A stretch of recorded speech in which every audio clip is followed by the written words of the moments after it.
സ്വാമി വിവേകാനന്ദൻ പറഞ്ഞ കാലത്ത് ലോകം ഞെട്ടിത്തെറിച്ചിട്ടുണ്ട്. 1893 ചിക്കാഗോയിൽ പോയി പറഞ്ഞപ്പോൾ what is the glory of Indianness എന്നൊക്കെ ചോദിച്ചല്ലോ അവിടെ. 45 രാജ്യങ്ങളിൽ നിന്ന് വന്ന എല്ലാ മതങ്ങളുടെയും പ്രതിനിധികളാണ് ചോദിച്ചത്.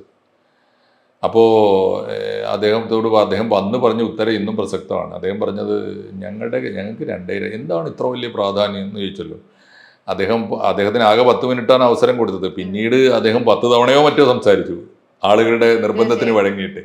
അപ്പോൾ അദ്ദേഹത്തോട് ചോദിച്ച ചോദ്യത്തിന് അദ്ദേഹം പറഞ്ഞ 2 ഉത്തരം വളരെ പ്രസക്തമാണ്. വിശദമായി പല കാര്യങ്ങളും അദ്ദേഹം പറഞ്ഞിട്ടുണ്ട്. എനിക്ക് ഏറ്റവും ബോധ്യമുള്ള 2 കാര്യം, എന്താണ് എൻ്റെ രാഷ്ട്രത്തിൻ്റെ മഹത്വം എന്ന് ചോദിച്ചാൽ എന്നോട് സ്വാമിജി പറഞ്ഞ 2 ഉത്തരങ്ങൾ വളരെ പ്രധാനമാണ്. ഒന്ന്, അദ്ദേഹം പറഞ്ഞത് പ്രധാനപ്പെട്ടൊരു കാര്യമാണ്. എന്താ കാര്യം എന്ന് വെച്ചാൽ India is the motherland of gods എന്നാണ്. അതാണ് പ്ലൂരാലിറ്റി എന്ന് പറഞ്ഞാൽ ഒരു ദൈവത്തിൻ്റെ നാടാണെന്നല്ല.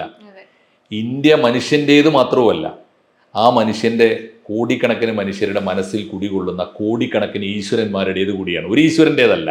അതാണ് ഈ ബഹുത്വം. അതാണ് India is the motherland of gods എന്ന് സ്വാമി പറയുന്നുണ്ട്. അന്ന് അതിൻ്റെ അർത്ഥം എനിക്ക് മനസ്സിലായിരുന്നില്ല. ഇപ്പോൾ തിയോളജിക്കൽ സർവേ ഓഫ് ഇന്ത്യ നടത്തിയ സർവേ റിപ്പോർട്ടിൽ പറയുന്നത് ഇന്ത്യയിലെ ദൈവങ്ങളുടെ എണ്ണം എത്രയെന്നറിയോ? 3,60,04,000. അത്രയും ഈശ്വരന്മാരുണ്ട് ഈ രാജ്യത്ത്.